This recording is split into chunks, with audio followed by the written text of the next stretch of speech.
Remember, the left's argument is redistribute income because poorer people tend to spend everything they get, and that's good for the economy, and rich people tend to save money, and that's bad for the economy.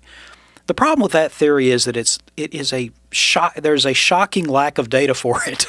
When I examined North Carolina for the purposes of North Carolina, all published peer-reviewed studies of state economic growth since 1992, I can only find a handful of studies that suggest that overall state or local spending is good for the economy. I mean, out of hundreds of studies, I've looked now at more than 500 studies, and the vast majority of them say, no, the left is wrong. So the real debate actually is between the center and the right. The left's argument is unsupported.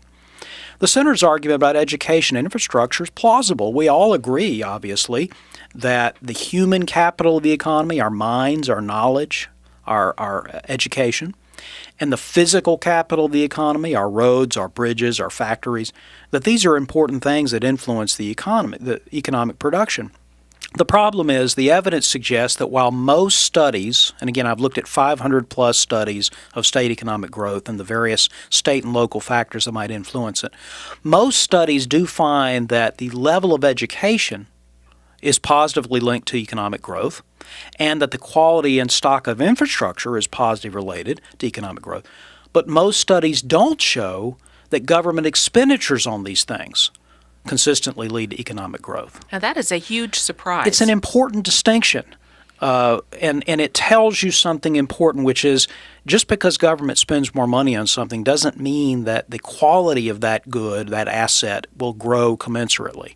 So the overwhelming evidence, truthfully, is that the argument from the right, that it's primarily about reducing the government's costs imposed on the private sector, the evidence suggests that argument most strongly. 2/3 of the studies that look, for example, at marginal income tax rates at the state and local level find that they negatively affect economic growth. Similarly, about 2/3 of the studies find that state and local regulation has a negative effect on economic growth. So if you were going to judge purely by 500 and something peer-reviewed studies of state economic growth and what governors and legislatures can do about it, your primary agenda would be to reduce taxes and regulations, and your secondary agenda would be to improve the quality of education and infrastructure if you can do it efficiently.